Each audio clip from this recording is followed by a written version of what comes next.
D'entrée de jeu, j'inviterai M. Charron à nous livrer un mot de bienvenue. Bon, mais merci beaucoup, André. Alors, bonsoir à tous.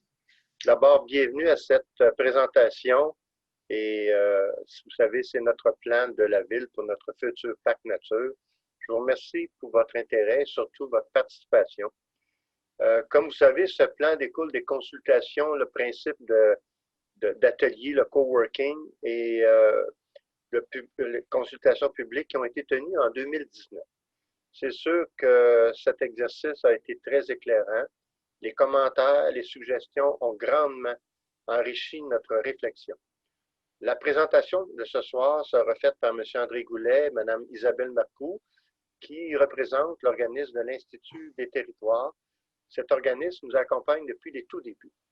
Alors, je cède donc la parole à André et Isabelle pour cette présentation et on se revoit plus tard. Je vous souhaite une excellente présentation. Merci.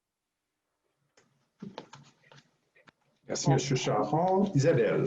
Oui, donc est-ce que vous voyez bien l'écran? Oui. C'est parti, OK. Alors, voici le déroulement de la soirée d'information. On vous a fait quelques mots de bienvenue et on va commencer par vous rappeler toute la démarche de planification qu'on a réalisée au cours des 2 dernières années pour planifier le développement et la protection du parc nature. À la troisième étape, on va vous présenter un concept d'aménagement. Donc, on va commencer à parler de futurs aménagements pour le parc nature. Et au point 4, on va être un peu plus précis. On va vous parler des aménagements qui sont planifiés pour la fin de l'année 2020 et pour l'année 2021. En point 5, vous voyez qu'on a consacré une bonne partie de la soirée d'information pour la période de questions. On vous explique que dans quelques minutes le fonctionnement pour la période de questions. Puis, on va avoir un mot de clôture pour terminer. Donc, pour une 60aine de minutes ensemble. Pour la période de questions, vous avez accès dans la plateforme Zoom à un outil, soit il va apparaître QR pour questions-réponses ou QA si votre logiciel est en anglais. Donc, vous pourrez déposer vos questions à cet endroit-là. Les intervenants, ceux que vous voyez à l'écran, sont toutes les personnes qui vont pouvoir voir les questions. Durant la période de questions, on va lire chacune des questions reçues à voix haute, en ordre, selon l'ordre qu'on les aura reçues. Évidemment, les questions qui seront redondantes ne seront pas répétées. Et il se pourrait qu'on n'ait pas le temps d'aborder toutes les questions si on en a beaucoup. À ce moment-là, les questions qui seront restantes seront sur le site Imaginons Saint-Eustache avec des réponses. Il sera également possible de continuer de poser des questions après cette soirée d'information pendant environ une semaine. Sur la plateforme Imaginons Saint-Eustache, il y a un outil questions-réponses qui sera disponible. Donc, on reçoit des questions ce soir en direct, mais on va pouvoir continuer, là, si jamais vous avez d'autres idées, d'autres éléments que vous voulez ajouter, ça pourra être fait ultérieurement, dans les jours qui suivent. Les gens qui sont disponibles, on les a mentionnés, là, donc pour répondre aux questions, c'est les panélistes, donc il y a M. le maire Pierre Charron, il y a les conseillers Isabelle Mattioli et Yves Roy, il y a également André Goulet et moi, Isabelle Marcoux, qui avons travaillé sur le projet depuis 2018. Donc, on va répondre aux questions. Puis, s'il y a des questions auxquelles on ne pourra pas répondre, on aura les réponses à la suite de la soirée sur le site Imaginons Saint-Eustache. Donc, pour ce qui est de la démarche de planification, évidemment, acquérir un parc de cette ampleur-là demande de bien planifier les choses. D'ailleurs, la planification s'est faite en 7 étapes différentes. D'abord, en 2018, il y a eu l'acquisition du terrain. Donc, et très rapidement, un mandat a été donné pour en faire la caractérisation et faire des inventaires complets, là, mur à mur dans ce boisé-là.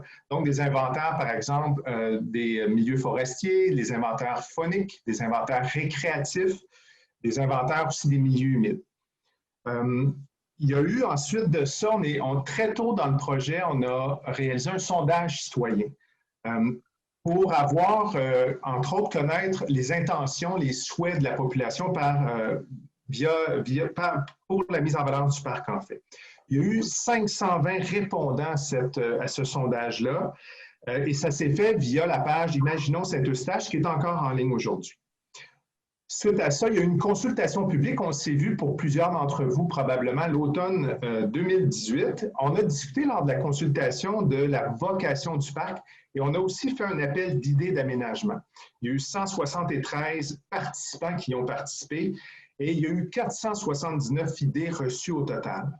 L'étape suivante a été ensuite a été une étape annulée. Hein. À 2 reprises, il y a eu une tentative de faire une visite terrain et pour des raisons climatologiques, là, vraiment, on a été malchanceux. On voulait vous rencontrer sur le terrain parce qu'il n'y a pas de meilleur endroit justement pour discuter du parc nature. Donc, l'étape suivante a été au printemps 2019. On s'est vu, on a vu plusieurs d'entre vous. 60 participants ont participé à une activité de construction collaborative ou de co-construction. Et il a été question de donner une identité au parc et aussi, c'est là que vous avez fait des choix d'idées d'aménagement et d'activités sur le territoire.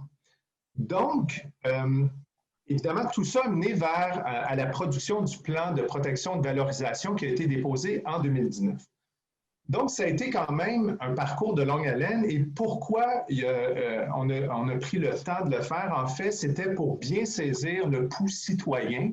Donc, pour éviter, là, ce que vous voyez, c'est une image, mais une image, c'est une analogie, en fait, pour éviter un décalage entre, justement, le savoir expert qu'on retrouve, qu'on mesure sur le terrain et vos souhaits à vous. Donc, on ne voulait pas se retrouver comme ça avec une erreur là, de planification du territoire parce qu'on ne vous aurait pas bien consulté. Pour ceux qui ne le sauraient pas encore, on vous présente la localisation du parc nature. Vous voyez là, il y a un petit encadré où est-ce qu'on voit une version un peu plus en zoom. Donc, c'est un parc quand même d'une grande superficie, 6 millions de pieds carrés. C'est un parc qui fait partie des voies et corridors métropolitains. Ça, c'est des milieux naturels qui sont d'intérêt pour la conservation au niveau du Montréal métropolitain, donc la grande région de la CMM. Ça représente, ce que ça veut dire, c'est que ça veut dire que au niveau écologique, c'est intéressant, mais ça a aussi représenté une source d'aide financière parce que ce boisé-là était d'intérêt métropolitain. Ça a permis d'obtenir 70% des frais d'acquisition de cette terre-là qui ont été couverts par une subvention de la CMM. C'est un milieu qui est généralement boisé, c'est surtout forestier, mais par le passé, nous, on a regardé un peu l'histoire de ce terrain-là, puis on sait qu'il a été cultivé jusque dans les années 80-90. Mais vous allez le voir plus loin, il y a quand même plusieurs milieux humides, donc ça pourrait expliquer que cette terre-là a été retirée de la culture parce que ce n'était pas nécessairement une terre favorable à l'agriculture.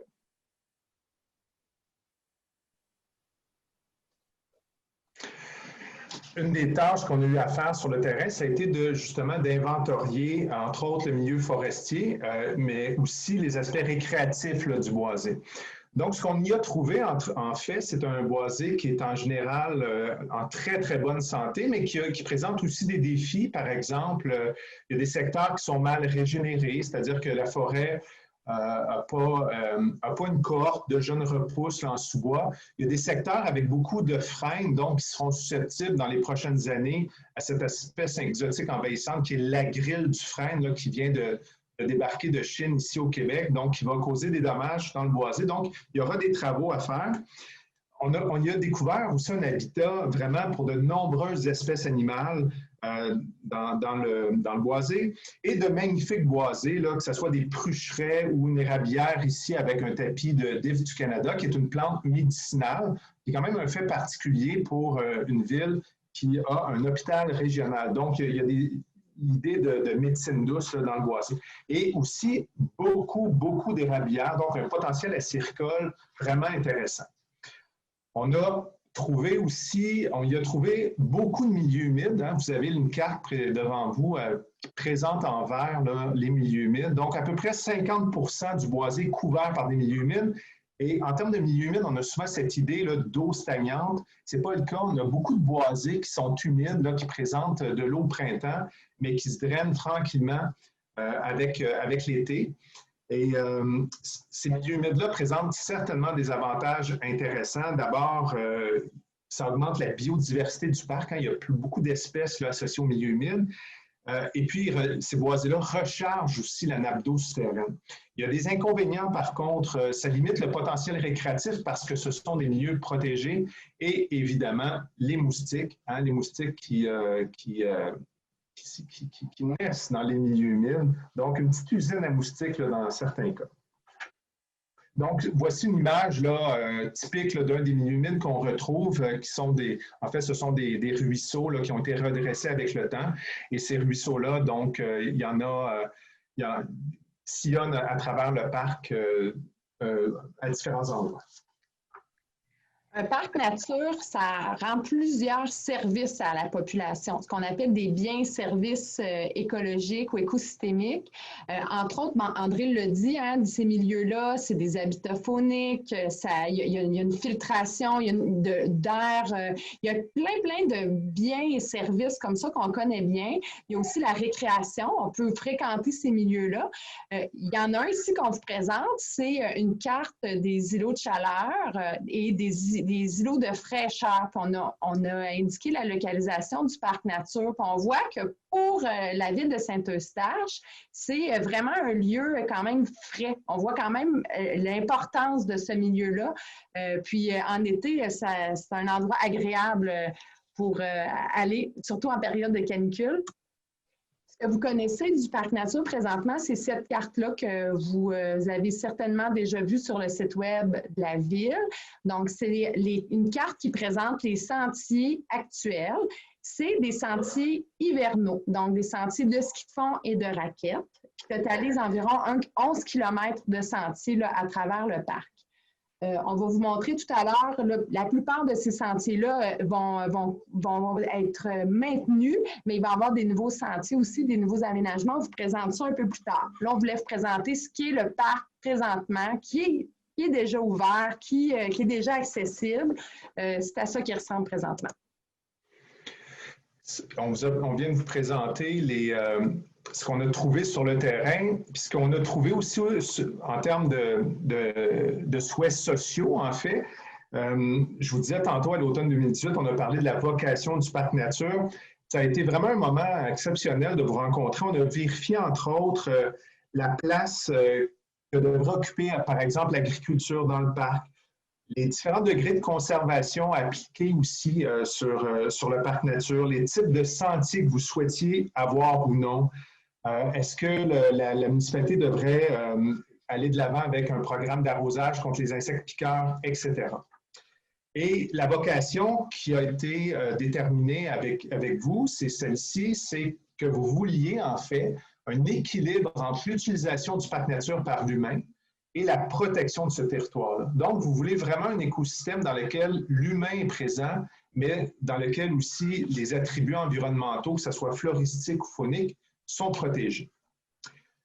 À la deuxième rencontre, au printemps 2019, on est parti de toutes les idées d'aménagement et les idées d'activité que la population avait proposées et on a passé ça dans un tamis avec vous, en fait, pour identifier les idées les plus acceptées socialement qui répondent aussi à une réelle demande. Et c'est à partir de ces idées-là qu'on a produit un concept d'aménagement qu'Isabelle va nous présenter. Donc, tout à l'heure, on l'a dit, 479 idées reçues. On ne peut pas faire toutes ces idées-là, évidemment. Il y en a certaines qui ne sont pas compatibles avec la vocation du parc, mais il y a aussi l'idée que si on veut maintenir un équilibre, bien, il faut quand même qu'on y aille avec dosage. Ce qu'on vous présente aujourd'hui, c'est un concept d'aménagement. Donc là, on commence à regarder vers le futur. On commence à planifier.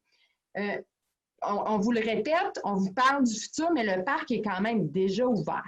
Ce qu'on vous présente comme concept d'aménagement ne sera pas nécessairement tout réalisé dans l'année qui vient. C'est l'idée d'y aller par phase. Quand on développe un territoire comme ça, ça nous permet aussi, quand il va progressivement, de voir le taux de fréquentation. Est-ce que les gens l'utilisent? Quel type de sentiers sont les plus utilisés? Ça nous permet de nous ajuster puis de faire évoluer le concept. Ce qu'on vous présente, donc, ce n'est pas un concept qui est définitif et dans le sens où il va évoluer, il va continuer d'évoluer dans le temps. On l'a construit en fonction de ce que vous nous avez dit, mais on va continuer de vous écouter à travers le temps et de faire évoluer le parc. La première carte qu'on vous présente, c'est celle qui est la plus nouvelle parce que présentement, le parc nature, c'est un parc surtout d'hiver. Alors, on commence par vous présenter le concept d'aménagement d'été. Un des premiers éléments qui doit capter votre attention, parce que c'est une question qui avait été quand même beaucoup posée durant les consultations publiques, c'est par où on va entrer dans le parc? Quelle sera la localisation des accès? Donc, c'est le premier élément que je vous présente. Présentement, vous accédez au parc nature par deux endroits différents. Il y a un endroit, c'est derrière les commerces sur le boulevard Arthur-Sauvé et il y a aussi au bout du boulevard La-Vallée. Donc, c'est les deux entrées qui sont actuelles pour atteindre le parc. Dans le temps, ça va devenir des entrées secondaires, c'est-à-dire qu'on ne cherche pas à ce que ces entrées-là soient des entrées très aménagées, mais c'est d'une façon d'entrer dans le parc. L'entrée principale va plutôt se situer sur le chemin du Petit Chicot. Pourquoi on l'a mis à cet endroit-là? On a analysé différents scénarios, mais c'était l'endroit qui nous procurait le plus d'espace pour pouvoir créer un stationnement. Et ça, c'est sous toute réserve d'autorisation. On vous expliquera plus tard les démarches qui sont en cours, mais pour aménager un tel espace, donc avec un stationnement et un chalet d'accueil, il va falloir aller obtenir des autorisations au niveau de la Commission de la protection du territoire et des activités agricoles. Donc, ce qu'on vous présente, encore une fois, c'est sous toute réserve d'aller chercher différentes autorisations et également au niveau du ministère de l'Environnement, parce qu'il y a des sentiers qui doivent passer dans les milieux humides. On l'a dit, il y a beaucoup de milieux humides dans le parc et à ce moment-là, pour passer des sentiers dans les milieux humides, il faut utiliser des méthodes qui sont plus protectrices de ces milieux-là, par exemple des passerelles qui ont des impacts vraiment limités au niveau des milieux humides par rapport à si on faisait un sentier traditionnel dans ces secteurs-là.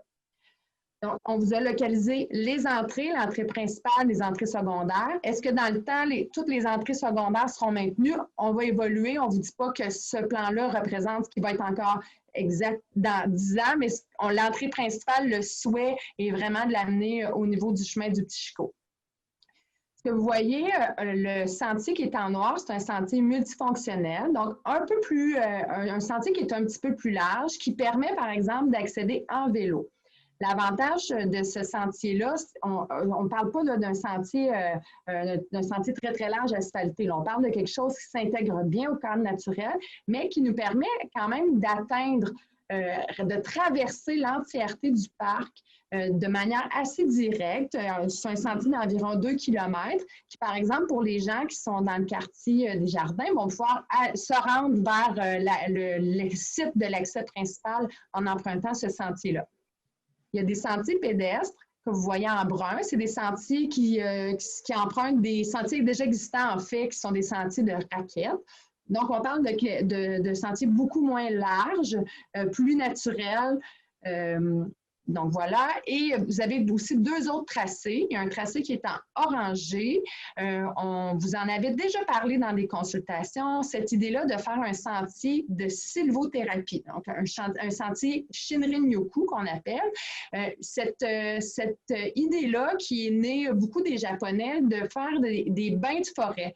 Donc, on a pensé faire un sentier dans lequel qu'on fréquente d'une manière peut-être un peu plus lente, ou un sentier où est-ce qu'on a un contact avec tous nos sens, avec la nature. C'est vraiment de l'interprétation, mais avec une vocation particulière, là, très thérapeutique, disons. Puis, finalement, vous voyez le sentier qui est le plus pâle. C'est un sentier qui s'adresse à, disons, les plus jeunes, un sentier avec des modules d'hébertis. C'est notre sentier un peu plus ludique qui va avoir une autre vocation en hiver. On vous présente ça dans quelques minutes. Je le répète, un concept d'aménagement, c'est conceptuel. Hein? Quand on va arriver sur le terrain pour réaliser les sentiers, il se pourrait parfois qu'il y ait une contrainte, qu'on doive déplacer le sentier légèrement. Donc, ce qu'on vous présente, c'est l'idée avec laquelle on part, puis cette idée-là va pouvoir évoluer là, au fil de la construction. Et ça sera fait par phase aussi, on le rappelle. Donc, on y va vers l'hiver. L'hiver, ça ressemble beaucoup à ce que vous connaissez. Donc, les sentiers de raquettes et de ski de fond sont toujours existants. Le sentier qui était multifonctionnel en été le serait aussi en hiver. C'est un sentier qu'on veut qui permette de traverser l'ensemble du parc, de se rendre vraiment jusqu'à la zone où est-ce qu'on a le plus d'activités. Puis, on voit le sentier qui est en bleu, un peu plus turquoise. L'idée de ce sentier-là, qui était avec des modules de vertis en été, serait un sentier glacé en hiver, un sentier de entre 1 et 2 km. Puis, ça permettrait d'aller faire du patin en forêt. Donc, ça, c'est la nouveauté qui est proposée pour la version hiver. Donc, d'ici la réalisation du concept d'aménagement dans son ensemble, il y a des activités qui sont à venir. Je vais vous présenter les activités qui sont prévues en 2020 et 2021. Donc, en 2020, en fait, il y a une série d'activités. D'abord, le dépôt d'une demande d'autorisation devant la Commission de protection du territoire agricole. Il faut demander des permissions pour faire certaines interventions dans le boisé. Ensuite, on a l'aménagement de l'entrée secondaire sur la rue Lavallée qui est prévu et l'élargissement du sentier d'accès. Il est aussi prévu de faire une journée découverte du parc nature. Évidemment, vous comprendrez que tout ça va être selon la situation de la COVID-19. Et il y a l'élargissement de certains sentiers existants qui est dans les cartons. On a parlé d'identité avec vous. Il y a l'adoption du logo du parc nature qui est dans les cartons aussi pour 2020 et une nouvelle signalisation qui soulignera aussi l'identité du parc nature sur l'ensemble du territoire. En 2021, il y a une soirée au flambeau en février, donc qui est prévue très bientôt, donc cet hiver, selon la situation de la COVID-19, évidemment. Il y a planification d'un concept pour l'entrée principale, donc au nord. Il y a du travail à faire avant d'ouvrir le site, là, donc l'idée peut-être d'un stationnement, entre autres. Ensuite, il y a une stratégie de gestion du niveau de l'eau de l'étang. Donc, il y a des barrages de castors, évidemment, sur le territoire, et puis c'est directement relié aussi à la quantité d'insectes qu'on retrouve dans le parc. Donc, il faut une bonne stratégie là-dessus. Il est question aussi d'analyser les possibilités de contrôle biologique des insectes piqueurs. Donc, c'est vraiment sous la forme d'une analyse des possibilités. Il doit y avoir une bonne réflexion avant d'aller de l'avant ou non avec cette idée. On compte en 2021 recevoir les autorisations, donc les autorisations agricoles devant la CPTAQ, mais aussi les autorisations environnementales pour aller de l'avant avec certains types d'infrastructures. Et évidemment, suite à cette décision ou aux décisions au pluriel, l'aménagement des sentiers et de l'entrée principale. On est dans les temps, on aborde maintenant la période des questions. On vous a fait un tour d'horizon assez rapide, mais la période des questions va nous permettre d'aborder certains points peut-être un peu plus en détail, de manière un peu plus approfondie. On vous rappelle l'utilisation des outils questions-réponses au Q et A. On voit qu'il y a déjà des questions qui sont rentrées pendant qu'on parlait. C'est super. Puis, donc, je pense que c'est tout ce qu'on avait. Ah oui, on rappelle que les questions qui ne pourront être répondues le seront ultérieurement sur la page Imaginons Saint-Eustache. Et pendant la semaine qui suivra, vous allez pouvoir continuer à poser vos questions. Soit sur le site Imaginons Saint-Eustache ou avec l'adresse courriel qui est présentée. Et maintenant, on ferme la présentation et on a les questions qui entrent. Donc, André, je vais te laisser la parole. Alors, une des premières questions, c'est de Mme Duquette. Donc, y aura-t-il des frais d'accès? Est-ce qu'un des panélistes peut répondre à cette question? Moi, je peux répondre, André, si tu permets. Donc, c'était une bonne question. C'est certain que pour nos citoyens à Saint-Eustache, il n'y aura pas de frais. Pour les non-résidents, on ne s'est pas encore attardé à ça.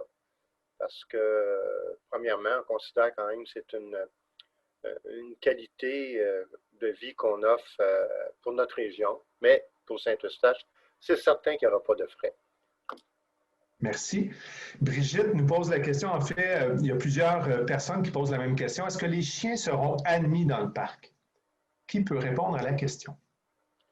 Ben, je pense que les chiens, des fois, dans différents parcs qui peuvent exister sur la Couronne Nord, sont permis, mais avec certains, en tout cas, ils ont de la bonne bienséance, hein, parce que les chiens, c'est normal, s'ils ont pris leur repas, ils vont prendre une marche dans le bois, la digestion se fait. Alors, c'est certain que ça va prendre du civisme de la part des citoyens. Le conseil de ville fera l'analyse et prendra la décision.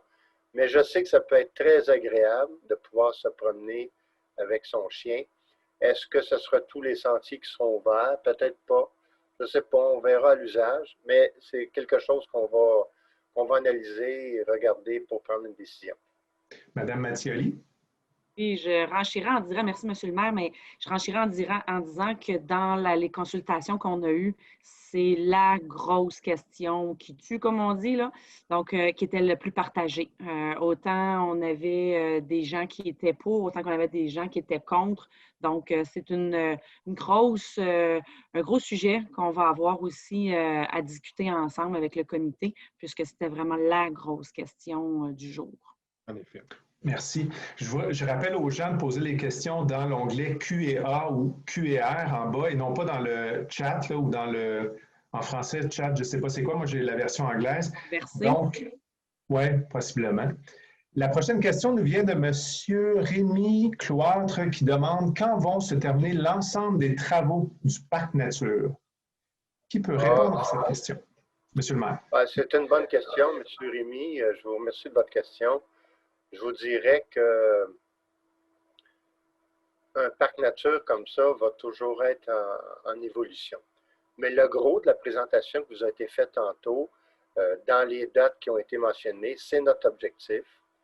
C'est sûr qu'on veut penser aussi à aménager, je vous dirais, une espèce de chalet, là, de parc, là, un endroit où on peut mettre ses patins d'hiver, se changer, les skis de fond, etc. Donc, moi, je dirais que sur un horizon de 3 à 4 ans, on devrait avoir très bien complété. Par la suite, il pourra se rajouter des choses. On voit dans certains parcs, des fois, qu'il y a des thèmes qui sont développés d'une saison à l'autre, sentiers de sculpteurs ou autres. Ça, je pense qu'avec un comité qui pourra analyser les choses que les citoyens voudraient voir en place. Mais le gros, on peut parler de 3-4 ans, nonobstant que, bon, il y a la demande qui va être faite auprès de la CPTAQ, la Commission de protection du territoire agricole du Québec.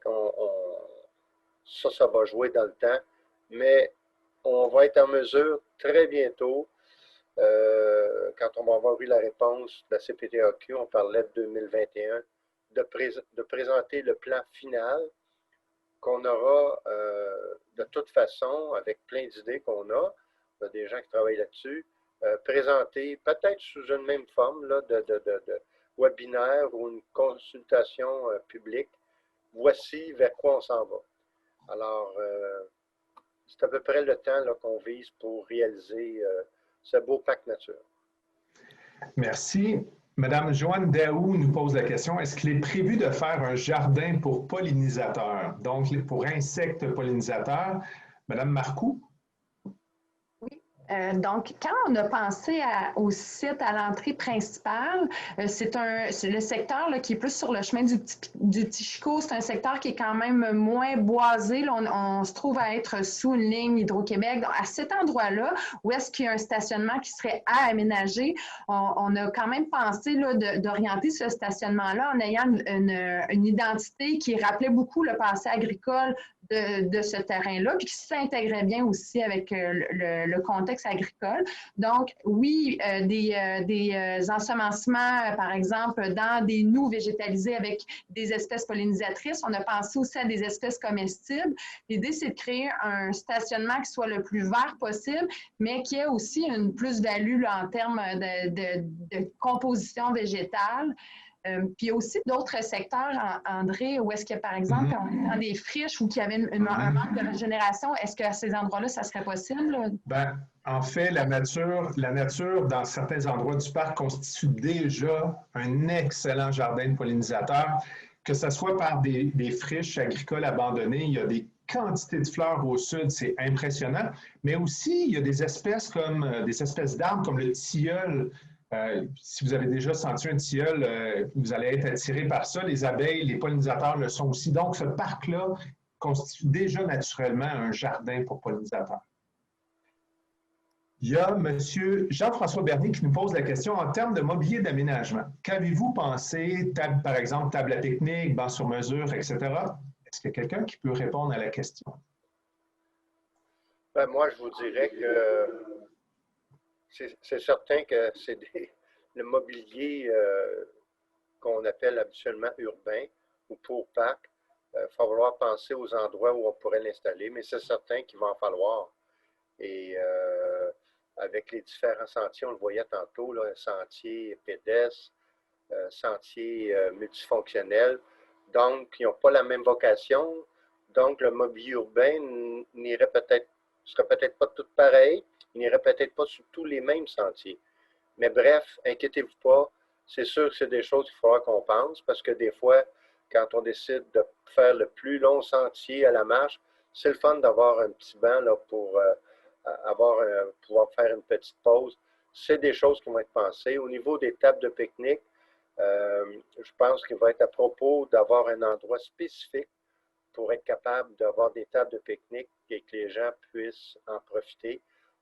Probablement qu'on se rapprocherait un peu plus là, du stationnement et du chalet là, qui serait près du chemin Chicot, mais il pourrait y avoir un endroit, ça c'est certain. C'est une chose, je pense, qu'il ne faut absolument pas oublier. Madame Marcoux, est-ce que vous aviez un complément? Oui, bien, en fait, M. le maire l'a dit, la section qui est la plus au nord, c'est la section où est-ce que les activités sont les plus intensives. Là, on parle d'intensive avec beaucoup de guillemets, là, parce que c'est quand même de la récréation qu'on appelle extensive, mais disons que c'est l'endroit où est-ce qu'on va être le plus concentré. Puis, effectivement, c'est le lieu qui est prévu pour faire les aires de pique-nique, un peu plus concentré dans ce secteur-là. Puis, oui, quelques aménagements là, pour le sentier multifonctionnel, effectivement. Parfait. Madame Bertrand nous pose la question. Je pense qu'on a un peu répondu tantôt, mais il y a peut-être une précision à apporter. Si les autorisations sont obtenues en 2021, quand prévoit-on avoir terminé l'aménagement du parc? En fait, c'est comme je l'ai dit tantôt, là, on a un objectif de 3-4 ans. Et puis, c'est sûr que même par la suite, il y aura peut-être des ajouts là, selon les commentaires des gens, puis les consultations. Mais le gros du parc, 3-4 ans, avec les autorisations et tout ce qu'il va falloir qu'on bâtisse. Là. Il y a aussi le ministère de l'Environnement qu'il ne faut pas oublier là-dedans. Là. On a besoin de certaines autorisations. Puis on est bien d'accord avec ça parce qu'on veut bien le faire. Hein? On ne s'en va pas dans un endroit pour le saccager, mais pour le respecter et puis mettre les choses à la bonne place et que les citoyens puissent en profiter pleinement. Merci. Madame Cardinal Dunberry qui demande, à l'entrée du boulevard Lavallée, y aura-t-il des restrictions de stationner dans la rue pour éviter que les voitures engorgent le secteur résidentiel? Qui peut répondre à cette question? Oui, M. Roy. Oui, excellente question, Mme Dunberry. Effectivement, ça fait partie des préoccupations des citoyens. Étant conseiller de ce quartier-là, j'ai été interpellé à plusieurs reprises et ça fait partie de nos préoccupations. Donc, oui, il y aura un système, effectivement, pour interdire le stationnement, sans brimer, par contre, les citoyens de cette rue-là, on s'entend. Et il y aura également, pour les week-ends, à titre d'exemple, stationnement incitatif vers l'école. Donc, les gens seront appelés à aller stationner un petit peu plus loin. L'école primaire étant fermée la fin de semaine, il y aura un bel endroit, là, puis pour aller stationner. Donc oui, c'est prévu, ça fait partie de nos préoccupations parce qu'on ne veut pas engorger le secteur. C'est pour ça aussi que c'est une entrée secondaire et non pas l'entrée principale qui est là. Merci beaucoup. Oui, Mme Mathioli.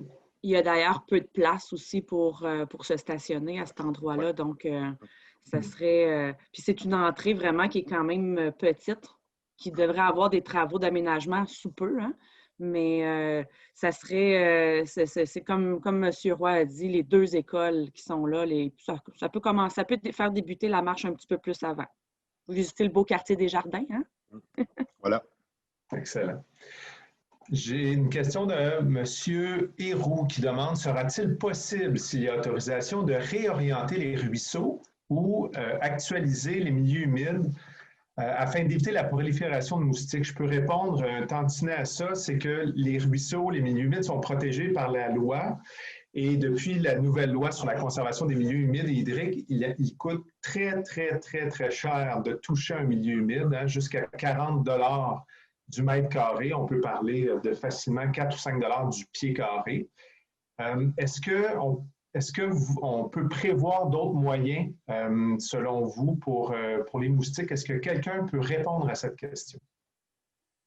Moi, ce que je dirais là-dessus, avec l'information qui m'a été transmise, bon, c'est sûr que quand il y a des étangs, c'est un endroit prolifique pour les moustiques.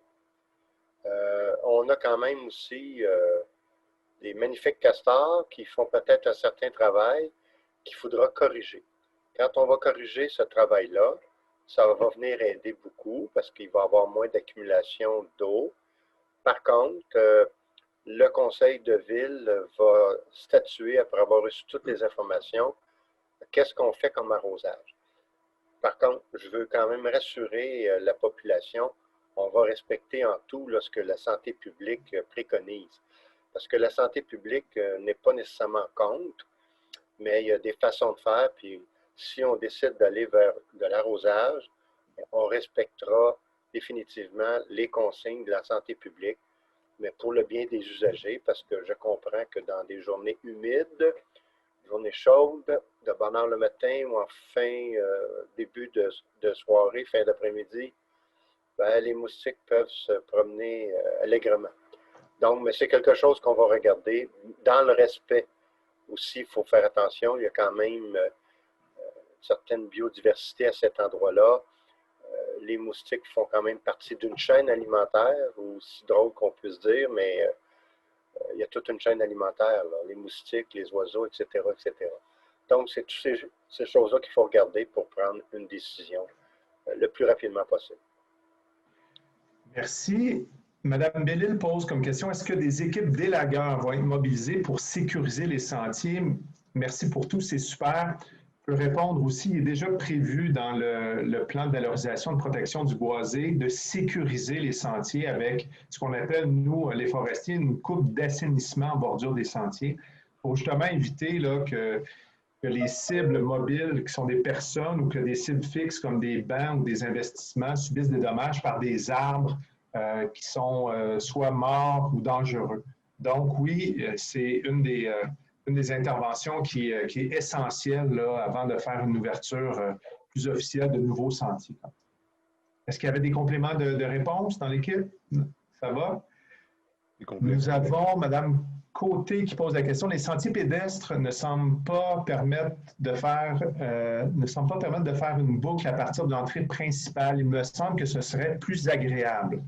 En fait, c'est un commentaire. Oui, Mme Marcoux?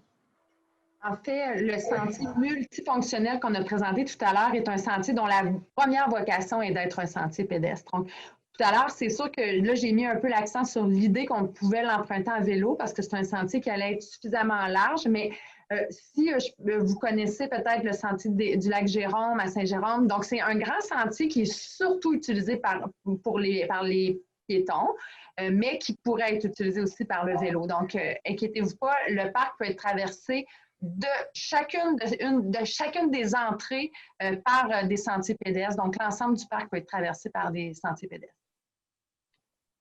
Nous avons Mme Paquette, Monique Paquette, bon, oui, Isabelle Mathioli, oui. Elle parlait des boucles, je pense que c'était pas ça la question. En tout cas, je l'ai lu moi aussi, là, c'est de faire des boucles, peut-être pour, j'imagine, faire juste un 1 km plutôt que de faire un 2 km aller-retour. Je ne sais pas si c'était ça la question, mais il y en a déjà dans le parc, puis il ne faut pas oublier que les sentiers qui sont là présentement vont demeurer. Donc, il y en a des loupes à ces endroits-là.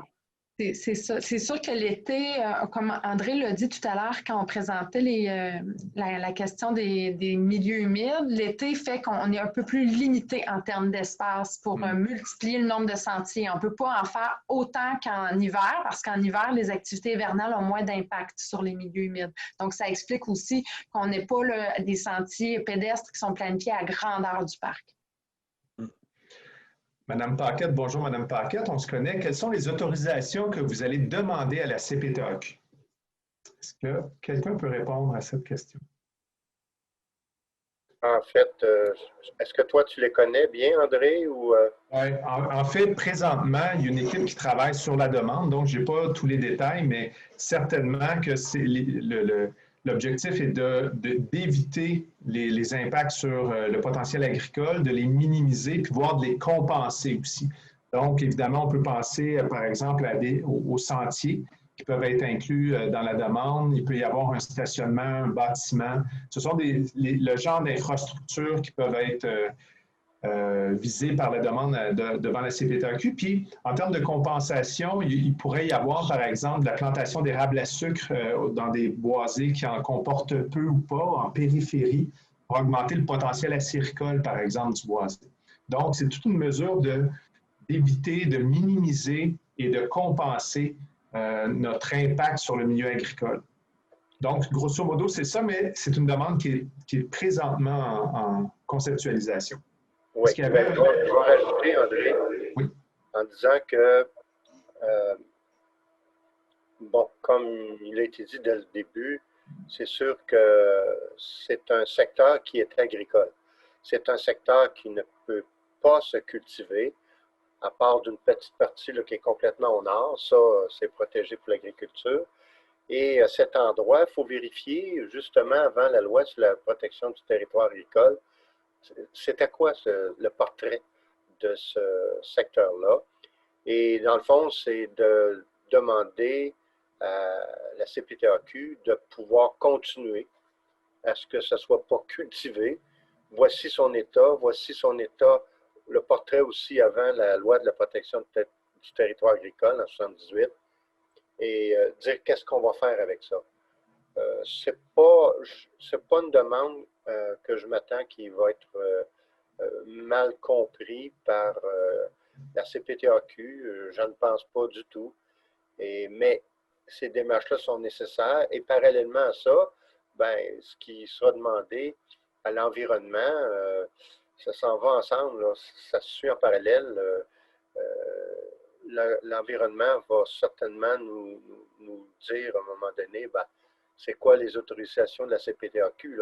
L'un ne va pas sans l'autre, mais on est très, très optimiste pour faire cheminer le dossier. Mme Mathioli, aviez-vous un complément d'information? Non, M. le maire a ajouté ce que je voulais dire. Parfait. Merci. M. Robert Bélanger nous demande, les gens qui demeurent du côté sud de la 640 et à l'est d'Arthur-Sauvé, comment pourront-ils accéder sécuritairement en vélo au parc? Est-ce qu'il y a quelqu'un qui peut répondre à cette question à cette étape-ci? Ben, disons que pour les gens qui sont au sud, présentement, on a un plan global de la municipalité là, pour nos pistes cyclables. D'ailleurs, une partie du lien là, entre le sud et le nord va se faire sur la rue du Bois. C'est un projet qui va se réaliser là, dès le printemps, l'été prochain. Il restera à faire le lien entre le sud et la jonction de la rue du Bois. Bon, ça, on va s'organiser avec ça en temps et lieu. On sait qu'il y a des travaux du ministère des Transports qui peuvent se faire à cet endroit-là et ils nous ont demandé d'attendre avant de faire quoi que ce soit. Donc, quand cette chose-là va être faite, oui, il va avoir accès facile. Après ça, moi, ce que je vois, c'est qu'à partir du boulevard L'Éveillé, pour la partie ouest, si vous voulez, du boulevard Arthur-Sauvé, il va avoir un lien qui va être fait sur l'éveillé Arthur-Sauvé pour être capable d'aller rejoindre le parc nature par la partie nord du parc nature. Ça aussi, c'est dans notre plan là, des pistes cyclables, mais on va s'ajuster au fur et à mesure qu'on va avancer. Là, ça, il va falloir, parce que pour être capable de traverser le boulevard Arthur-Sauvé, un endroit sécuritaire, bien, au nord, c'est le boulevard Léveillé qui va être l'idéal. Et peut-être qu'un jour aussi, le boulevard Léveillé, il pourra y avoir un développement là, vers l'est. Alors, à ce moment-là, le parc sera plus facile d'accès par le boulevard Léveillé immédiatement. D'accord, merci. Monsieur Théberge nous demande, est-ce qu'il y aura des heures d'accès au parc? Seront-elles différentes l'été et l'hiver? Est-ce qu'il y a quelqu'un qui peut répondre à cette question? Ouais. Ben, c'est une bonne question, mais c'est sûr que tous nos parcs sont légiférés en règlement. Il y a des espaces publics, il y a des espaces verts, il y a des parcs à plateaux sportifs importants municipaux. Donc, ils sont classés 9 heures ou 11 heures. Je pense qu'un tel parc, autant l'été que l'hiver, bon, on ira peut-être avec des heures qui coïncident avec la période d'ensoleillement, la journée, la lumière en fait. Pour l'hiver, d'une façon sécuritaire, je pense que si on parle de 9 heures, ça va être raisonnable, parce que tantôt, dans ce qu'Isabelle a présenté, le sentier de patin qui se ferait au nord, avec un chalet construit, bon, il va certainement y avoir un type d'éclairage qui va suivre ça. Il y aura moyen de faire du patin comme sur la rivière, c'était possible, jusqu'à 9 heures le soir, sans difficulté. Donc, on va ajouter les heures avec les saisons et les activités et les secteurs aussi. Merci. Il y a une question de Mme Joanne Daou qui nous demande, y aura-t-il une clôture autour du parc? Oh, il y avait pas, je ne pense pas qu'il y avait des clôtures qui étaient pour être installées. André, je ne sais pas si tu peux... Ben, c'est sûr que d'un point de vue faunique, c'est pas ça serait une malheureuse nouvelle pour la faune, hein, pour les déplacements de la faune, et puis ça serait aussi assez coûteux d'installer une clôture autour du parc. Donc, juste au niveau écologique, on perdrait beaucoup de valeur écologique en installant une clôture. Est-ce qu'il y avait... Oui, Mme Mattioli? Je pourrais rajouter en disant que le fait que le parc, il n'y a pas de frais, que c'est gratuit pour rentrer, bien, tous les accès, donc les gens qui sont à proximité, qui sont adossés au parc vont pouvoir y accéder par leur cours, donc le but n'est pas de limiter les gens à pouvoir accéder au parc, mais c'est plutôt d'encourager les gens à y aller le plus souvent possible. Si Mme Arnold nous demande, est-ce que les travaux d'aménagement, en fait, la période des travaux d'aménagement permettra quand même l'accès au parc? Qui pourrait répondre à cette question? Ben, je pense que, bon, dépendamment des travaux, comme il a été dit dans la planification tantôt, bon, des sentiers, ça va être fait quand même très rapidement. Je pense que si on était prêt à élargir un sentier, bon, le temps qu'on fasse des travaux, juste ce temps-là, le sentier doit être fermé. Pour le restant, quand on parle de stationnement, le stationnement n'empêchera pas l'accès au parc. Bâtir un chalet, bon, on n'a pas accès tout de suite au chalet parce qu'il est en construction, mais ça n'empêchera pas l'accès au parc. Il faut se fier présentement, la période hivernale, tu sais, il y a des heures d'accès pour les sentiers de ski de fond, raquettes, etc. Ça va être la même chose, là. Je ne pense pas qu'il va y avoir des travaux assez majeurs qui vont venir contraindre l'accès au parc, sauf peut-être quand on va faire le stationnement, le chalet, bon, c'est à peu près tout, là, mais on gardera en priorité l'accès définitivement là, pour les citoyens pour le parc. Merci. Les questions sont excellentes. On a une question de Cormier, je ne sais pas si c'est monsieur ou madame, mais qui est celle-ci. Bonjour, allez-vous faire appel à du bénévolat lors de l'aménagement du parc? Étant retraité, j'aurais peut-être un peu de temps à y consacrer. Est-ce qu'il y a des personnes qui peuvent répondre à cette question? Oui, bien, c'est très intéressant ce que Madame ou Monsieur Cormier mentionne, premièrement, il va falloir statuer, le conseil de ville, statuer sur quelle organisation qu'on met en place pour faire le suivi de ce parc-là. Normalement, c'est un organisme à but non lucratif. Et un organisme à but non lucratif, mais naturellement, va s'entourer de bénévoles. D'abord pour la formation du conseil d'administration et par la suite, peut faire appel à la population des bénévoles pour donner un coup de main à un aménagement. Et oui, c'est une bonne idée. Je pense que c'est une bonne façon pour des citoyens qui le désirent de participer à l'aménagement du parc. Et on en tiendra compte. C'est officiel. Puis l'organisme à but non lucratif qui fera le suivi du parc, la gestion, etc., s'assurera de faire participer les gens. On ne demandera pas aux gens de grimper dans les arbres, comme le disait André tantôt, là, pour faire une espèce d'élagage sécuritaire le long des sentiers. Mais par contre, des fois, les sous-bois, des branches qui sont tombées, on peut faire un bip, aller faire le nettoyage. Ça pourrait être intéressant à offrir aux gens. Aucun problème. Oui, Mme Mattioli. Monsieur ou Madame Cormier, j'ai pris de votre nom en note. J'en avais déjà depuis le début des consultations. J'ai été sollicitée, donc j'ai déjà une petite liste. Donc, ça va me faire plaisir d'ajouter votre nom à la liste. Puis ça serait bien de faire un blitz de plantation d'arbres, hein, de plantation citoyenne. Là. Il y a des secteurs qui en auraient besoin. Merci, André. Madame Legris nous pose la question, quels sont les moyens retenus pour réglementer le stationnement et l'achalandage sur le boulevard Lavallée? Qui peut répondre? Ben, un peu, comme je disais tantôt, au niveau du stationnement, entre autres, c'est sûr qu'on va apporter une réglementation. Donc, parce que ce qu'on veut ultimement, c'est que au bout du boulevard Lavallée, étant donné que c'est une entrée secondaire, on veut que ce soit un accès soit piéton ou cycliste. Donc, et que les gens ne viennent pas nécessairement stationner la voiture dans le quartier, puisqu'il y aura un stationnement au nord qui va être prévu à cet effet-là. Donc, pour les gens qui viennent d'un peu plus loin ou qui veulent traverser la 640 de façon sécuritaire en voiture puis amener les vélos plus loin, donc ce sera vers le nord que ce sera accessible. Mais on y va plutôt par voie pédestre ou cycliste pour ce qui est du boulevard Lavallée. Merci. Madame Frève nous demande le nombre de kilomètres de sentiers pédestres semble assez petit considérant la dimension du parc. Est-ce que le nombre de boucles va augmenter éventuellement? Madame Marcoux? Oui, en fait, au total, présentement, ce qu'il y a dans le concept d'aménagement, c'est 6 km de sentiers pédestres. On l'a dit tout à l'heure, c'est sûr qu'on a une certaine limitation par rapport au milieu humide, donc on ne peut pas créer un nombre infini de boucles. Et il y a aussi le fait qu'on est beaucoup en présence d'une forêt de feuillus. Alors, il faut penser aussi qu'en hiver, donc les feuilles tombent, on peut voir quand même plus loin. Donc, c'est important de ne pas avoir une trop grande densité de sentiers.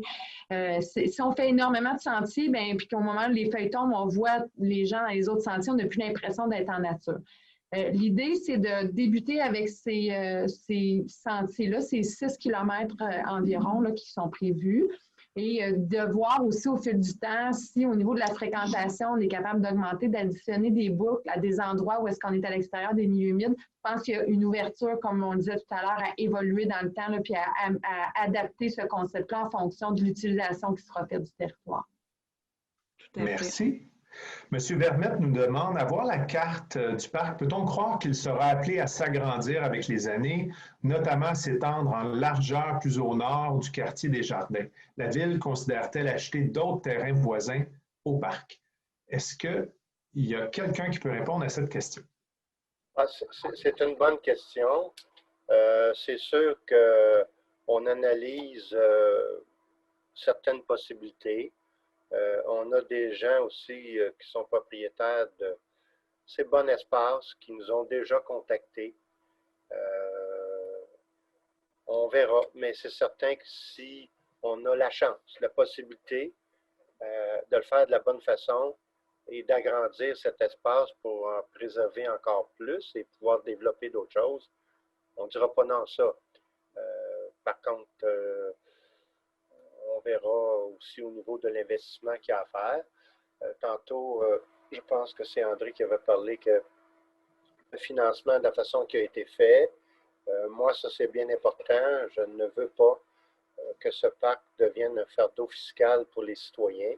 La façon qu'on le bâtit financièrement, ça ne coûtera pas de sous directement aux citoyens. Si on développe et qu'on a la chance de faire l'acquisition de d'autres terrains, on va regarder le même principe. Mais on ne dirait pas non. Ça, on ne dirait pas non. On va commencer par cet espace-là, bien le faire. Puis par la suite, s'il y a des possibilités, on va aller de l'avant, c'est certain. D'ailleurs, la prochaine question de Mme Ouellette qui demande, y aura-t-il des actions de régénération pour la forêt et les milieux humides? Et non seulement il y aura des actions qui sont prévues au plan de protection de valorisation, mais aussi des subventions. C'est-à-dire que l'intention d'avoir produit un plan de valorisation et de protection est d'enregistrer la ville au statut de producteur forestier, un peu comme un producteur agricole. Et ça ouvre la porte à une série d'aides financières pour faire différents travaux, que ce soit des travaux de coupe d'arbres dangereux, mais aussi de plantation. Et même la régénération des forêts dans les secteurs où c'est mal assuré, on pourrait aussi favoriser ce qu'on appelle une migration assistée de certaines espèces qui vont mal subir les changements climatiques. Donc, utiliser le boisé pour planter des arbres qu'on ne retrouve pas nécessairement actuellement, mais qui poussent déjà au Canada, mais des arbres qu'on voit un petit peu plus au sud et qui font des gros fruits, donc qui ont de la difficulté à se déplacer rapidement. On peut même penser à planter des espèces menacées comme le noyer cendré qui est en train de disparaître du Québec par une maladie. Donc, effectivement, des actions de régénération, oui, sont prévues, mais ils sont aussi finançables. Donc, c'est ce qui est très intéressant. Est-ce qu'il y avait une autre intervention? C'est bon? On continue. Monsieur Théberge, excusez-moi, Madame Fauché nous demande, dans l'idée d'autonomie alimentaire, est-ce que l'implantation de plantes nourricières, l'identification des nombreux champignons déjà en place est à l'ordre du jour? Est-ce qu'il y a quelqu'un qui peut répondre à cette question? Madame Marcoux. Oui, en fait, il y a une question qui a été sautée, mais c'est parce qu'elle avait déjà été posée, c'était par rapport au mobilier urbain. C'est pour ça que tu l'as vu disparaître.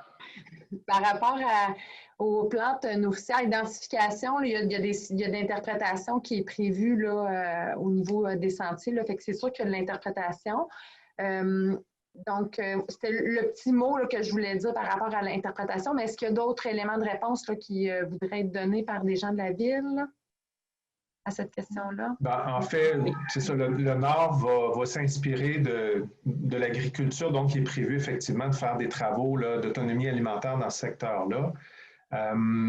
Et puis, donc, les champignons en milieu forestier, les aspects éducatifs seront évalués aussi éventuellement. Moi, est-ce qu'il y avait d'autres éléments de réponse? Ça va? C'est parfait. Merci, André. Parfait. Nous avons une question de Marie Soriol. Y aura-t-il des mangeoires pour oiseaux dans le parc? Oui, Mme Massiali. On en a déjà une pour les hirondelles, pas les hirondelles. On a, je ne sais pas où exactement pour les hirondelles, on vient tout juste d'en installer une. Je pense qu'elle est au nord complètement. Puis on en a une aussi pour les belles petites mésanges. Du moins, ils viennent nous manger dans la main là, quand on passe à côté du ruisseau. C'est pas mal à peu près au centre, hein, Isabelle et André, oui. à peu près au centre du terrain. Donc, quand on regarde de haut en bas. Puis voilà, donc il y a des jeunes mangeoires, il y en a déjà là. Puis qui sait, il y en aura probablement peut-être d'autres. Je pense qu'on en avait déjà parlé, discuté dans le cadre de nos réunions. Oui. Puis comme on est en milieu sauvage, donc forestier est aussi prévu, on a analysé le nombre d'arbres morts dans le boisé, donc le nombre de ce qu'on appelle des chicots.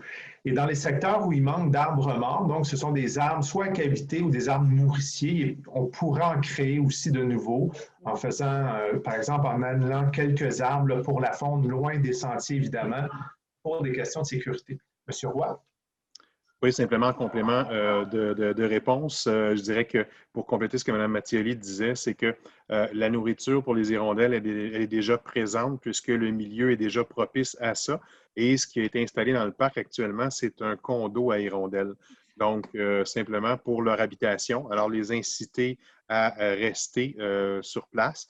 Et puis, pour ce qui est de la nourriture, là, ils ont déjà naturellement, là, près des terres agricoles, parce qu'ils se nourrissent de petits insectes qui, eux, sont attirés par l'agriculture et les milieux humides agricoles. Donc, la nourriture est déjà sur place, il manquait juste l'habitation, puis on leur a fait des condos.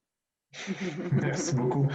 Merci. Monsieur Bélanger nous demande, sachant que l'entrée principale sera située du côté nord, il y aura augmentation substantielle de circulation dans ce secteur. Est-ce qu'il y aura une action pour sécuriser la circulation au coin du domaine et Arthur Sauvé? Qui peut répondre à cette question? C'est une bonne question. Je suis content, peut-être qu'Yves pourra compléter. C'est que, bon, au coin du domaine et Arthur Sauvé, vous avez vu des travaux que le ministère a fait cette année sur Arthur Sauvé, rafraîchi là, le boulevard comme tel, fermé en face de l'hôpital, bon, etc. Le ministère en a profité pour passer ce qu'on appelle là, le filage, qui est amené jusqu'à Montée du Domaine pour l'installation d'un feu de circulation. Présentement, la Ville, ce qu'elle regarde, c'est que l'ensemble de ces feux de circulation, bon, ça fonctionne par module et on en a plusieurs et on fait une étude présentement pour voir quel module qui serait le plus performant et qu'on l'applique à l'ensemble de nos feux de circulation. Alors, cette chose-là, quand elle sera définie, on a déjà le feu de circulation en inventaire aux travaux publics et il va être installé au coin de la Montée du Domaine et Arthur Sauvé. Je dirais que les travaux devraient débuter en juin pour se terminer au plus tard, là, selon Dame Nature, puis des fois des petits retards ou en tout cas des choses imprévues, vers la mi-juillet. Donc, la sécurité à cet endroit-là va être faite avant même que parte vraiment là, le développement du parc. Donc, je pense que ça peut répondre à M. Bélanger. Merci beaucoup. Oui, Mme Mattioli.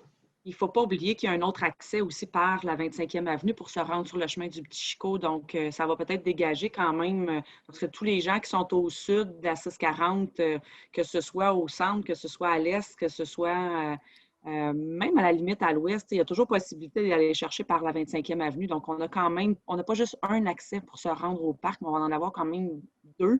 Peut-être même si les gens y vont par le vélo ou par le boulevard Lavallée, aussi que les gens vont se stationner aux écoles. Donc, Exact. Madame Marcoux. En fait, avant d'enchaîner, c'était simplement pour dire qu'il y a un engouement. Là, on a encore 18 questions qui sont en attente. Puis la période de questions, notre 30 minutes est finie, mais on pourrait peut-être continuer pour une dizaine de minutes. Puis les questions qu'on n'aura pas eu le temps de répondre seront sur le site Imaginons Saint-Eustache. C'est bon. Madame Arnold nous demande, y aura-t-il de l'exploitation forestière, de l'agriculture, de la sériculture dans le parc? Est-ce que quelqu'un peut répondre à cette question? L'exploitation forestière, non. On protège cet endroit-là, bien sûr.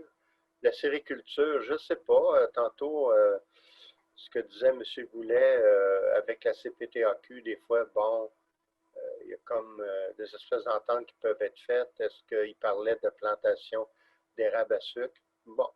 Si c'est le cas, peut-être qu'il y a quelque chose qui peut être fait. Au niveau agriculture, à l'intérieur de tout cet espace-là, au nord, on a 1 million de pieds carrés qui est présentement cultivé, qu'on garde cultivé et qu'on a un projet pour l'agriculture sur ce terrain-là. Donc, en gros, là, c'est ça que ça ressemble à peu près pour tout ce parc-là actuel. Merci, Mme Marcoux. En fait, on a répondu à une autre question là, de M. Rivet par rapport à la section au nord du chemin du Petit Chicot. Cette section-là était présentée dans les premières consultations publiques. C'est la terre qui est cultivée. Puis comme vient de le dire M. le maire, cette section-là est destinée à un projet à vocation agricole. Donc, c'est pour ça qu'elle est plus incluse dans la portion parc récréatif. Madame Gervais nous demande combien de kilomètres aura le plus long sentier de marche dans le parc? Isabelle Marcoux, oui.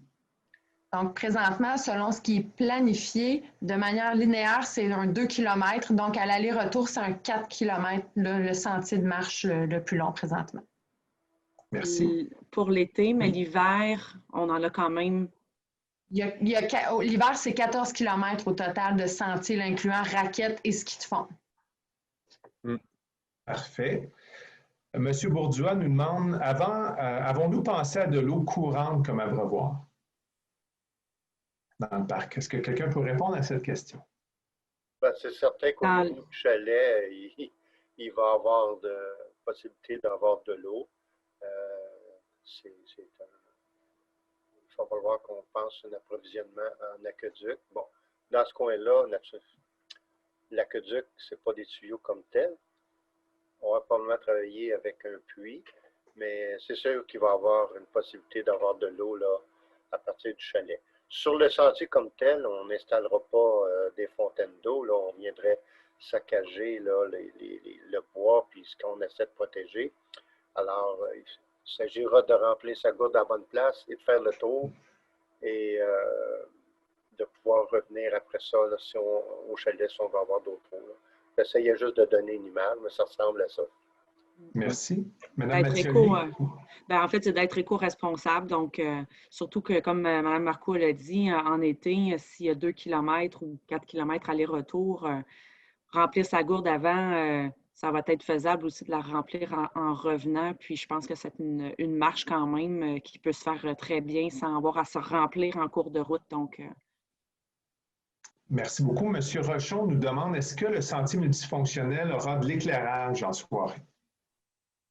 Est-ce que Mme Mathioli, oui? Je pense que c'est un peu le même principe que les abreuvoirs. On veut garder ça nature. Je ne pense pas qu'on va aller passer, qu'on pourrait de toute façon, avec le gouvernement, avec les ministères, passer d'électricité là. Donc, l'idée est vraiment de garder ça nature. Puis, la tendance, pour me promener dans beaucoup, beaucoup de parcs du Québec, la tendance est vraiment d'avoir sa lampe frontale pour pouvoir prendre des marches nocturnes. Mais si le parc, il ferme à partir de 9 heures, l'été, ça va, là, le soleil se couche tard, mais l'hiver, le soleil se couche un petit peu plus tôt, donc la lampe frontale là, va être de mise. Bon, moi, j'aurais une question pour André. Là. Oui. Est-ce que tu as déjà vu, toi, des endroits, mettons comme pour le sentier de Patin, est-ce qu'on peut utiliser le principe d'installation solaire pour amener un petit éclairage, je dirais, de sécurité, ou en tout cas pour voir le sentier, parce que l'hiver, il fait sentier, c'est l'hiver, puis il fait noir plus de bonne heure. Est-ce que ça existe, ce principe-là solaire? Au niveau solaire, je ne sais pas, mais il y a des sentiers éclairés, je pense à Saint-Colomban, entre autres, là, derrière une école à l'Orée-des-Bois, où on peut patiner en soirée là, avec des lumières très tamisées et puis pas une surabondance de lumière, vraiment placée aux endroits stratégiques. C'est vraiment joli. Mais au niveau solaire, il faudrait voir la technologie, il faudrait faire des vérifications. OK, merci. Je pense d'ailleurs, je ne sais pas si c'est au Bois de Belle-Rivière ou au Parc du Domaine Vert, il y en a un beau sentier de patins dans la forêt, mais il est près d'un petit chalet, donc il est alimenté en lumière par le petit chalet. C'est sûr que nous, dans nos sentiers, notre piste multidirectionnelle, ça serait difficile un petit peu là, de passer quelque chose là. OK. Merci beaucoup. André, on peut peut-être prendre 3 dernières questions, puis les autres seront sur le site Imaginons Saint-Eustache. Parfait. Madame Charrette nous demande, le sentier principal sur la rue Lavallée sera-t-il accessible cet automne? Est-ce qu'il y a quelqu'un qui peut répondre?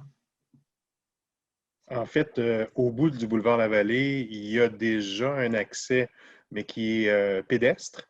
Donc, pour l'instant, on peut y aller. Seulement, l'aménagement comme tel va être plus 2021 pour ce qui est lorsqu'on va on va élaborer les sentiers complètement de la façon qu'on vous l'a présenté ce soir. Merci. Oui, Mme Mathioli. D'ailleurs, tous les sentiers sont ouverts. C'est possible d'y aller dans le Parc Nature Saint-Eustache présentement. Donc, oui. Madame Aubin nous demande, est-ce que les sentiers de ski de fond seront accessibles par l'entrée principale? Le diagramme ne semblait pas montrer que les sentiers se rendent là. Madame Marcoux? Oui, en fait, le sentier multifonctionnel est accessible pour le ski de fond. L'idée du sentier multifonctionnel, comme il est un peu plus large, ce serait un sentier qui permettrait à la fois des marcheurs et des skieurs. Donc, oui, le sentier, le ski de fond va se rendre jusqu'à l'entrée principale. Parfait. Monsieur Parisien nous demande, pourrons-nous faire du patin cet hiver? Est-ce que quelqu'un peut répondre, Monsieur Charon? Moi, je pense que cet hiver, on va essayer de se concentrer sur notre sentier sur la rivière qui existe présentement. On va évaluer le tout, mais je pense plutôt qu'on va être encore au sentier de patin sur la rivière. Si Dame Nature nous le permet, je sais que les météorologues nous prévoient un hiver plus doux. Ça a déjà été un peu un ennemi pour nous pour être capable de l'ouvrir à temps, puis pour assez de semaines, parce que c'est un investissement assez important. Mais cet hiver, pour le sentier de patin, ce sera sur la rivière et aussi là, au manoir Globinski. Je vais en prendre une petite dernière. Là. Madame Legris nous demande, l'installation de poubelles sera-t-elle prévue pour les utilisateurs? Absolument, il faut absolument avoir des poubelles. Et quand je dis les poubelles, même qu'on peut parler des 3 voies, hein? Le bac brun, le bac vert, le bac bleu, là, dans notre cas chez nous. Donc, du recyclage, des vrais déchets et qu'est-ce qui peut être mis au niveau du compost. On va se faire un devoir d'avoir tout ce qu'il faut pour garder les lieux propres et inciter les gens à faire attention. Ça, je pense bien, en tout cas, je ne sais pas, Isabelle Mathioli, si tu as quelque chose à ajouter là-dessus. C'est sur le comité d'environnement aussi, là. C'est un sujet qu'on a débattu aussi, je pense, hein, parce que c'était autant qu'il y en a qui se disent, quand on est dans une forêt, les gens sont supposés être éco-responsables, sont supposés apporter leur petit sac, s'ils amènent leur boîte à lunch, ils laissent leurs déchets dans leur boîte à lunch, ils ramènent les déchets à la maison, ce qui fait que c'est moins d'ouvrage aussi pour nous, la ville, d'aller vider les poubelles qui risquent de déborder, qu'il y a des animaux dans la forêt. Ça c'est une problématique là, avec les petits animaux qui pourraient aller dans les poubelles et tout ça. Donc, c'est un sujet qu'on a abordé, qu'on n'a pas statué, je vous dirais là-dessus, Monsieur le maire. On n'a pas encore décidé de ce qui allait être fait. Pour me promener encore là, comme j'ai dit tantôt, là, dans les parcs, c'est partagé. Il y a des parcs qui en a, il y en a des parcs qui n'en a pas du tout. Mais la majorité du temps, ça va être à une jonction ou à une entrée qu'il va en avoir pour que les gens vont traîner la majorité du temps leur sac avec eux pour le jeter à une entrée. Mais qu'il y en ait à tous les temps de pied, là, ça c'est sûr que ça serait pas Non, l'idéal. moi, peut-être que je me suis mal exprimé. Dans ma tête, je voyais déjà le chalet, puis c'est sûr qu'autour du chalet et probablement aussi l'endroit où il y aurait l'organisation des tables à pique-nique, c'est à l'entrée, ça se trouve là. Peut-être qu'à cet endroit-là, il faut avoir ces poubelles-là. Tout le long du sentier, je ne pense pas, parce que c'est sûr que, bon, les animaux, puis être responsable, mais en quelque part, là, une entrée principale, il va falloir avoir quelque chose qui va être facilement gérable. Tout à fait. Il y a une question sur des coûts qui est intéressante que je n'avais pas vue. Quel est le coût total du projet? C'est combien la portion de la ville? Merci. On pourrait finir avec cette question-là. Et sachez que toutes les autres questions seront répondues sur le site Imaginons Saint-Eustache. Donc, qui pourrait répondre à cette question? Ben, moi, je peux m'aventurer. Je l'ai dit tantôt. Je ne veux pas taxer les citoyens pour faire le parc nature. La façon en date qu'il est pensé financièrement, d'abord, comme l'a dit André tantôt, il y a quand même eu une subvention importante là, de la trame bleue et verte de la CMM pour faire l'acquisition qui correspondait à peu près à 70 %. Bon, il reste un 30 %. Il y a 2 entrées d'argent qui sont importantes. La première, nous avions 5 terrains sur la rue des Astères qui étaient zonés PAC, qu'on a vendus pour du résidentiel. La loi nous oblige donc, étant donné qu'ils étaient zonés PAC, le produit, le fruit de la vente, s'en va au niveau de notre fonds de PAC et on a tout de suite pris ces sommes-là pour les mettre de côté pour le parc nature et on parle dans les près des 700 000 $. On a aussi à Saint-Eustache un centre de distribution là, qui voit le jour pour Hydro-Québec. C'est un centre de distribution important. Et le programme d'Hydro-Québec, dans une situation où il installe un centre de distribution d'une certaine valeur, on peut récupérer 1% de la valeur de leur projet qu'ils donnent à une cause communautaire. Et on a déjà signifié que notre parc nature était notre cause communautaire. Je pense qu'il est bien choisi parce qu'il est pour tout le monde. Donc, on parle encore là d'un 800 à 900 000 $ qui va rentrer dans les coffres. Donc, avec ces sous-là à date, on est capable de régler l'acquisition du terrain, de faire les aménagements, de bâtir un parc, en tout cas de tout faire là, pour le mettre en fonction des prochaines années. Vous savez aussi à Saint-Eustache qu'on a notre Innopac Albatros. Le parc Innopac Albatros nous ramène aussi des sous. On fait des profits avec ça. Il s'agit pour nous de décider à quel endroit qui est le plus profitable pour les citoyens. Oui, avec des profits qu'on fait avec un parc industriel, on peut les réinvestir pour faire d'autres sous, hein, faire des petits avec. Mais il y a une portion que si on a besoin pour le parc, on prendra même ces profits-là. Donc, ce n'est pas les citoyens qui, en quelque part dans le compte de taxes, vont être taxés pour ça. Plus tard, il y aura les opérations avec un organisme. Ça prendra un budget de fonctionnement, ces choses-là. Oui, s'il y a des poubelles à vider, c'est nos employés qui y vont. On peut dire que quand on fait un coup de revient, on peut bien calculer le temps que ça prend pour les employés, mais c'est normal. C'est dans l'ensemble de nos parcs. Il fera partie de notre réseau d'entretien des différents parcs. Donc, en gros, sur le compte de taxes des citoyens, il n'y aura pas des sous qui vont leur être chargés pour payer cet endroit-là. Mon plan, c'était un autofinancement complet pour ce secteur-là. C'est d'ailleurs la beauté de ce projet-là, parce qu'en même temps, je me dis, c'est comme un cadeau aux citoyens puis aux générations futures. Et bravo s'ils s'autofinancent. En tout cas, c'est notre formule. On trouve que c'est une formule gagnante. On est déjà rendu au mot de la fin. Donc, pour la période de questions, il nous restait quelques questions qu'on n'a pas eu le temps de répondre. Il y a eu une très belle participation. On vous en remercie grandement. Puis, n'oubliez pas que vous pouvez continuer de poser vos questions sur le site Imaginons Saint-Eustache. On va pouvoir y répondre dans les prochains jours. Puis, la présentation qu'on vient de faire aussi sera disponible d'ici environ 48 heures. Pour les mots de la fin, j'inviterai d'abord M. Roy, conseiller du quartier des Jardins, à vous dire un petit mot de remerciement. Bien, simplement, merci. Merci, chers collègues panélistes, pour cette soirée.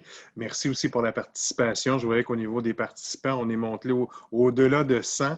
Alors, on voit que l'intérêt est là. Donc, j'apprécie vraiment votre engagement.